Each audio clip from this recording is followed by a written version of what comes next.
Stabilité. Je suis maintenant prête à entendre un autre intervenant. Oui, Monsieur le député de Beauce-Sud, la parole est à vous. Merci beaucoup, Madame la Présidente. Ah, mon Dieu, ça commence bien. Quel plaisir aujourd'hui de pouvoir intervenir, évidemment, à cette Chambre.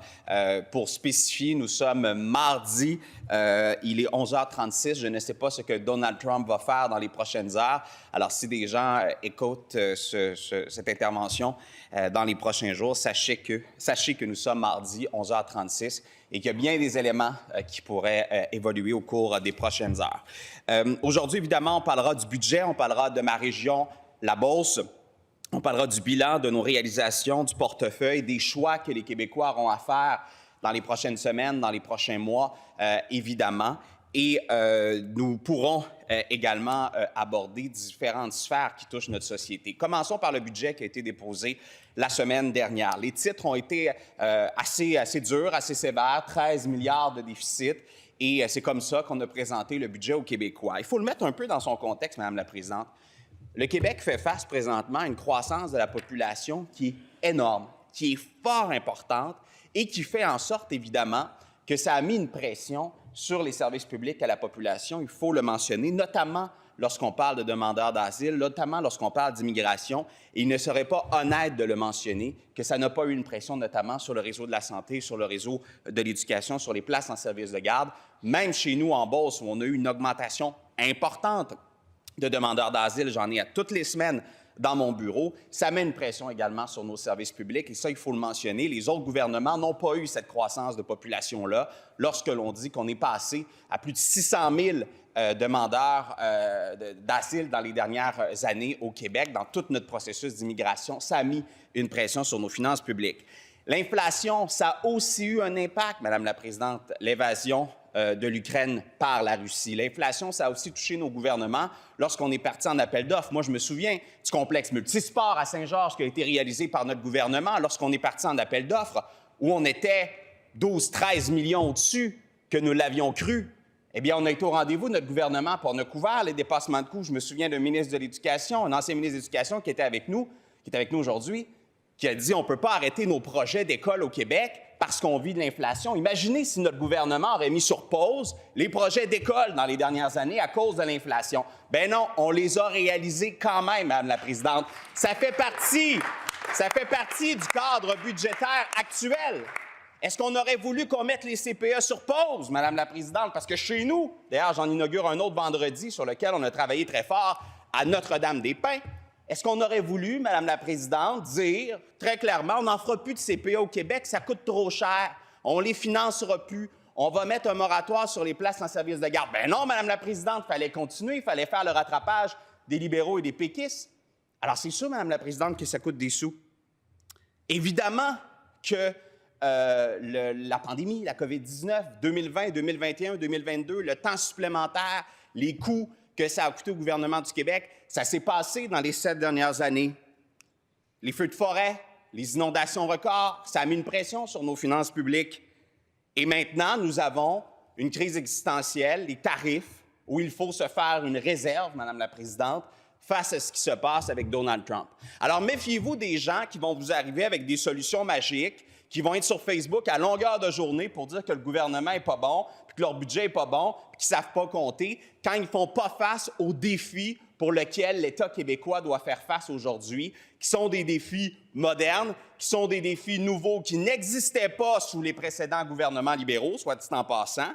Alors, évidemment que ça met une pression sur nos finances publiques. Mais savez-vous quoi, Madame la Présidente? Malgré tout, on aurait pu hausser les impôts mardi dernier. Est-ce qu'on le fait? Non. Le Parti québécois, lui, on sait qu'ils ne veulent pas baisser les impôts, qu'ils sont contre notre mesure de baisser les impôts. On ne l'a pas fait. On aurait pu dire les taxes scolaires que le gouvernement a baissées depuis son arrivée, on va les augmenter. Est-ce qu'on le fait? Non. On aurait pu dire, vous savez, les tarifs en service de garde que les libéraux vous avez déjà mis à 20 $ par jour, vous vous souvenez de ça, Madame la Présidente, on pourrait les augmenter. Est-ce qu'on le fait? Non. Pourquoi? Parce que dans notre ADN, comme formation politique, dans notre ADN, comme élu de ce gouvernement-là, on croit qu'il faut protéger le portefeuille des familles. On croit qu'il faut poser des gestes au quotidien pour s'assurer que la classe moyenne au Québec puisse être le moins taxée possible. Et s'il y a quelque chose que je mesure dans les 7 dernières années, c'est que non seulement on a eu à faire face à des défis historiques, mais qu'en plus, on a réussi à baisser le fardeau fiscal des familles. Et ça, je pense qu'il faut le souligner, il faut en être très fier malgré tout. Et évidemment, avec cette menace tarifaire, Madame la Présidente, qui, comme vous le savez, touche énormément la région de la Beauce. Nous sommes évidemment tout près de la frontière américaine. Nous avons de nombreuses entreprises qui importent de la matière première des États-Unis, qui exportent également énormément du côté des États-Unis. C'est pour cette raison-là qu'en janvier dernier, j'ai créé une cellule économique Beauce-États-Unis qui rassemble les intervenants économiques de la région, qui a permis de préparer la Beauce aux mesures tarifaires, qui a permis d'aider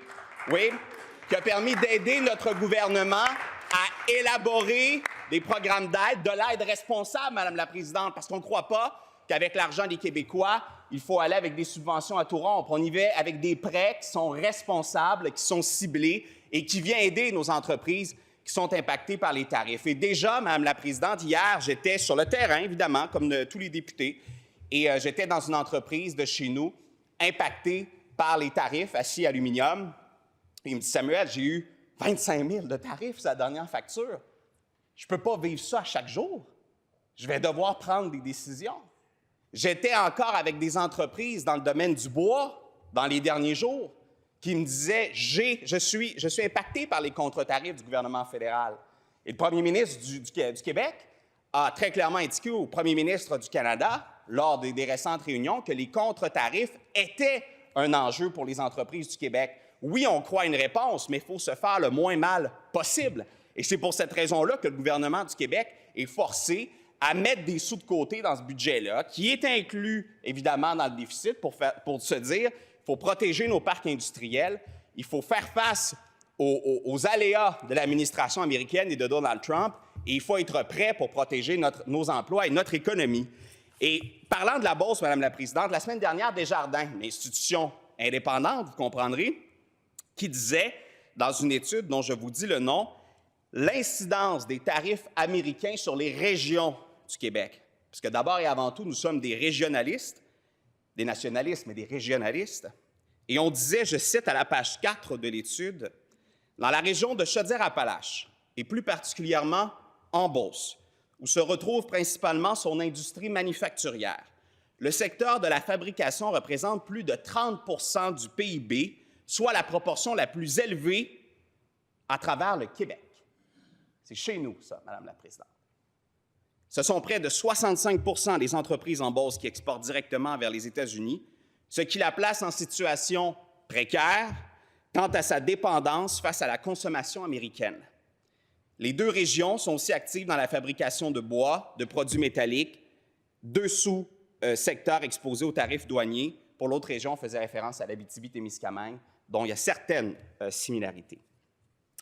Madame la Présidente, évidemment, comme députée, je ne peux pas rester les bras croisés.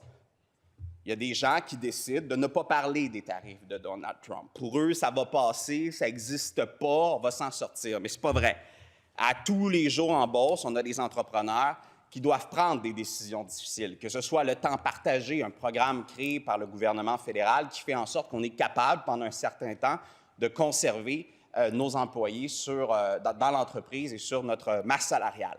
Mais il en demeure pas moins que c'est des décisions très difficiles qui devront être prises dans les prochains jours. Et certains me disaient, même si on n'a pas les tarifs, l'incertitude dans laquelle le président américain nous a plongés, ça fait également en sorte que c'est extrêmement difficile d'avoir une prévisibilité, d'investir en robotisation et en automatisation, parce que regardez les parcs industriels en Beauce depuis 2018, grâce à notre travail avec Investissement Québec, comment on a réussi de façon très claire à amener nos entreprises dans la modernité, à accepter des nouveaux contrats, à augmenter leur productivité. On était chez Beaubois avec le premier ministre, on nous parlait d'une augmentation de productivité de 35 % et notre gouvernement a été partenaire de ces investissements-là. Alors, il y en a qui ne croient pas à l'aide aux entreprises. Nous, on y croit. Ce n'est pas vrai qu'on va accepter, malgré les moments très difficiles qu'on va vivre, malgré les pertes d'emplois que nous vivons, qu'on va accepter que le PIB puis le tissu économique de la Beauce ferme, Madame la Présidente. Je vous dis, comme député de Beauce-Sud, je n'accepterai pas ça. Et je ne laisserai pas d'autres formations politiques nous dire que ce n'est pas important d'appuyer les entreprises au Québec. Maintenant, oui. Maintenant, notre bilan, nos réalisations. Hier, encore une fois, j'étais à l'hôpital de Saint-Georges où j'ai annoncé un engagement électoral que j'avais pris en 2022. Je l'ai annoncé en septembre 2023 et hier, on donnait le coup d'envoi à l'agrandissement de l'urgence de l'hôpital de Saint-Georges, qui était réclamé par les infirmières, par les médecins pour rendre l'hôpital plus ergonomique. Hier, on a donné la pelletée de terre officielle. Le contrat a été remporté par une entreprise de Saint-Georges, JL Gros Lot, 4,2 millions de dollars d'investissement de notre gouvernement. Et à la mi-décembre, on aura 10 lits supplémentaires de débordement qui sont installés avec 2 nouvelles chambres de bain pour les gens de l'urgence, qui portent un total de 4. C'est la modernité de nos institutions, Madame la Présidente. Et encore une fois, si on écoutait les oppositions, on aurait dû mettre ces projets-là sur pause, Madame la Présidente. Ben non, moi, je m'en suis assuré que ce ne soit pas mis sur pause, comme la Maison des aînés, qui, oui, on est en dépassement de coûts, mais on est venu les couvrir. Puis aujourd'hui, c'est quoi, Madame la Présidente? C'est des centaines de familles de la région qui en profitent dans le comté de Beau-Sud. Alors, je ne m'excuserai pas d'avoir travaillé et de m'être assuré d'avoir couvert, oui, les dépassements de coûts et d'avoir réalisé ces engagements-là. Je résume rapidement dans les 12 derniers mois ce qui s'est passé dans la circonscription de Beau-Sud. Des nombreux chantiers routiers réalisés. Les gens me le disent, les routes dans Beau-Sud se sont améliorées plus que jamais. Comparé ça au gouvernement libéral et péquiste, c'est du jamais vu.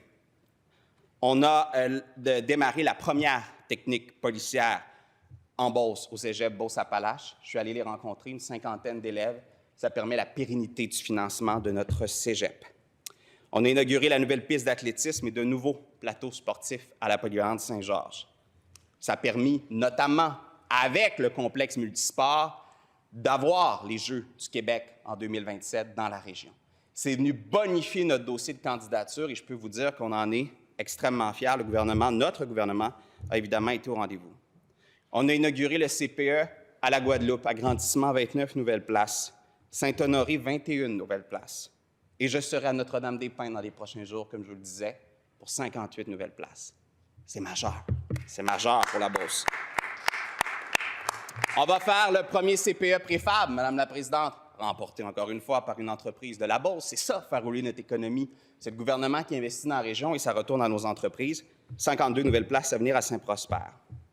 J'ai créé une cellule pour sécuriser la route 204 entre Saint-Martin et Saint-Georges et je devrais annoncer dans les prochaines semaines une première série de mesures pour sécuriser cette route fort importante chez nous. On a signé une nouvelle entente pour ouvrir la maison Gilles-Carle. J'aurai encore une fois de bonnes nouvelles à annoncer parce que la coop Être chez soi, comme vous le savez, je l'ai annoncé en décembre, a accepté d'être le porteur du projet. On est à la recherche d'un nouveau lieu, pense l'avoir trouvé et de pouvoir faire les annonces prochainement. L'autoroute 73 qui figure toujours au programme québécois des infrastructures et qui annonce au rythme de la collaboration des propriétaires de terrain. On a investi pour la réfection de la Maison des jeunes à Saint-Georges. On a appuyé financièrement de nombreux événements et festivals dans la région. Et j'ajoute, depuis ce mandat-ci, on a ouvert une aire ouverte en santé mentale et santé physique chez les jeunes à Saint-Georges pour les 12-25 ans. On a réhabilité le pont Perrault pour les VTT, les motoneiges, les vélos, les piétons. On a également de nouveaux logements abordables, un chantier qui va débuter à Saint-Georges bientôt, mais également un à Saint-Prosper qui est présentement ouvert.